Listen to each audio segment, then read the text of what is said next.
চাচা, আমরা আর কতদিন হাতে হাত ধরে বসে থাকবো? ওরা আমার দাদাকে মেরেছে, আমাকে বদলা নিতে হবে। আরে রক্ত তো আমারটা বক করছে, তুই একটু বড়াই যা, তারপর দুজনে একসাথে বদলা নেবো। না চাচা, আজকে ওদের মারবো। ঠিক আছে তুই যা, তোর পেছনে আমি যাচ্ছি।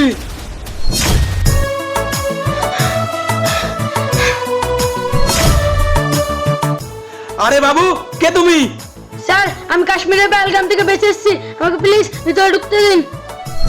স্যার স্যার স্যার, কাশ্মীরে পেহেলগামে 22 জন ভারতবাসীকে আতঙ্কবাদীরা মেরে দিয়েছে। কি কি বলছো তুমি জওয়ান? হ্যাঁ স্যার।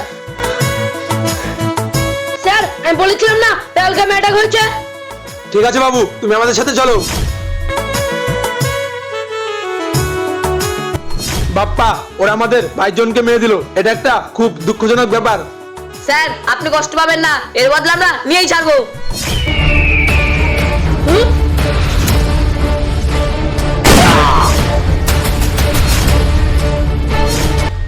আরে ভাই, তুই এটা কাকে মারলি?